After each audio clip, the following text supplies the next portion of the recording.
रतन टाटा अपनी संपत्ति का कुल 65% पैसा लोगों की मदद के लिए दान देते हैं। यही कारण है कि वो दुनिया के अमीर व्यक्तियों में शामिल नहीं है। रतन टाटा देश के चहेते उद्योगपतियों में से एक ऐसा चेहरा है जिसे हर कोई जानता है। उनके निजी जीवन के बारे में शायद ही कोई जानता होगा, इसलिए हर कोई उनके जीवन की कहानी को सुनना चाहता है। और आज की वीडियो के जरिए बताना चाहता हूँ कि वो कैसे इतने सक्सेसफुल उद्योगपति बने, उनका जन्म कहाँ हुआ और उन्होंने शिक्षा कहाँ से ली, कैसे उन्होंने अपने जीवन में इतनी सफलता हासिल की। ऐसा क्या है कि आज लोग उनके बारे में जानने के लिए इतने उत्सुक हैं। ऊंचाइयों को छूने वाला उद्योगपति रतन टाटा आखिर कैसे हुआ लोगों के बीच इतना प्रसिद्ध। रतन टाटा का प्रारंभिक जीवन।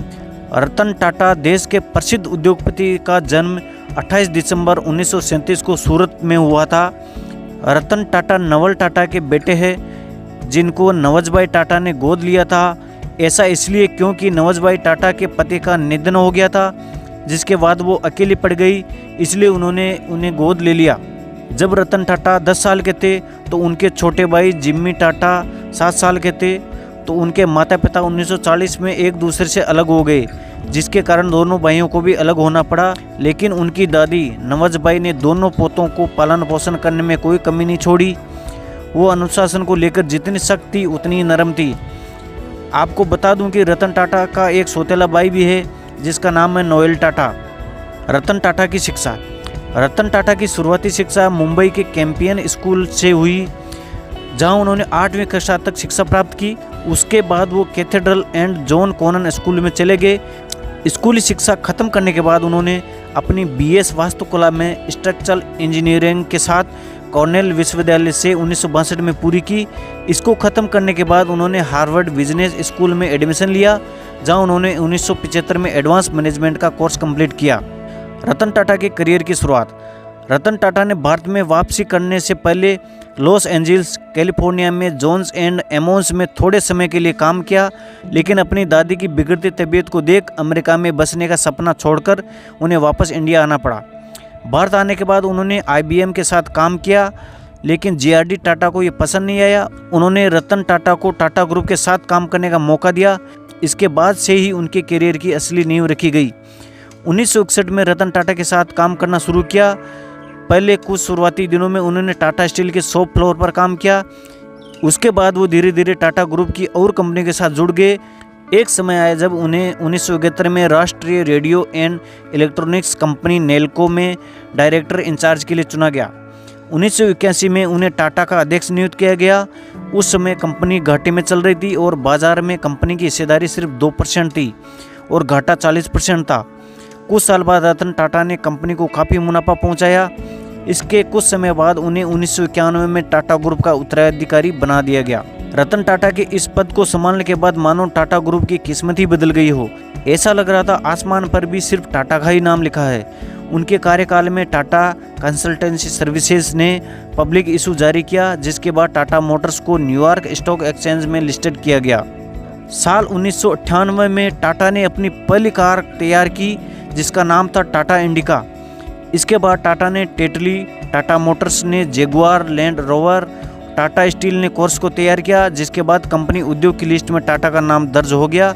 दुनिया की सबसे सस्ती कार यानी टाटा नैनो भी रतन टाटा की सोच का एक हिस्सा है। रतन टाटा एक ऐसे व्यक्ति के रूप में जाने जाते हैं जो कभी झूठी चमक दमक में विश्वास नहीं रखता। वो सिर्फ काम करना जानते हैं। उसे किस तरह से अपने व्यवसाय में लगाना और उसका इस्तेमाल कैसे करना है, हमेशा से ही उनकी सोच यही रही है। रतन टाटा 28 दिसंबर 2012 को टाटा समूह की सभी कार्यकारी जिम्मेदारियों से रिटायर हो गए, जिसके बाद उनकी ये जगह साइरस मिस्त्री को दी गई। साइरस मिस्त्री प्लोंजी मिस्त्री के छोटे बेटे हैं, जो सपूरजी प्लोंजी के प्रबंधक निवेशक रह चुके हैं। रतन टाटा इस समय टाटा से रिटायर हो गए हैं, लेकिन इसके बाद भी वो कामकाज में लगे हुए हैं। हाल ही में उन्होंने भारत की ई-कॉमर्स कंपनी स्नैपडील कंपनी में इन्वेस्ट किया। इसके बाद अर्बन लैडर और चाइनीज़ मोबाइल कंपनी जियोमी में भी इन्वेस्ट किया। रतन टाटा भले ही टाटा ग्रुप से रिटायर हो गए हो, लेकिन टाटा सन्स के 2 ट्रस्टों में चेयरमैन अभी भी वो बने रहेंगे। रतन टाटा ने भारत के अलावा कई देशों के संगठनों में भी अहम भूमिका निभाई है। रतन टाटा के रोचक तथ्य। टाटा ग्रुप 100 कंपनियों के साथ पूरे विश्व में 5वीं सबसे बड़ी कंपनी है, जिसमें टाटा चाय, 5 स्टार होटल, स्टील, कार और हवाई जहाज शामिल है। आपको बता दूं, रतन टाटा को पालतू जानवर रखना काफ़ी पसंद है, इसलिए उन्होंने अपना मुंबई वाला बंगला, जिसकी कीमत 400 करोड़ है, वो पालतू कुत्तों की देखभाल के लिए दिया हुआ है। रतन टाटा का काम करने का तरीका एकदम अलग है, इसलिए उनके साथ काम करने वाले कर्मचारी भी उनके साथ काम करना काफ़ी पसंद करते हैं। इसलिए कहा जाता है टाटा में काम करना सरकारी नौकरी से कम नहीं है। रतन टाटा ने अपने ग्रुप को 21 साल दिए और आपको बता दूं, इन्हीं 21 सालों में उन्होंने अपने कंपनी को शिखर तक पहुंचाया। इसलिए आज के समय में इस कंपनी की वैल्यू करीबन 50 गुना बढ़ गई है। इस बात को हर कोई बहुत अच्छे से जानता है कि 2008 में मुंबई में हुए 26/11 हमले में ताज होटल में जितने भी लोग घायल हुए थे, उन सब का इलाज टाटा ने ही करवाया था। 26/11 के हमले में होटल के आसपास जो भी दुकान या ठेला लगाते थे, उनकी मदद के लिए भी टाटा ग्रुप आगे आया था। रतन टाटा अपनी संपत्ति का कुल 65% पैसा लोगों की मदद के लिए दान देते हैं। यही कारण है कि वो दुनिया के अमीर व्यक्तियों में शामिल नहीं है, लेकिन लोग उन्हें दिल का बहुत अमीर मानते हैं।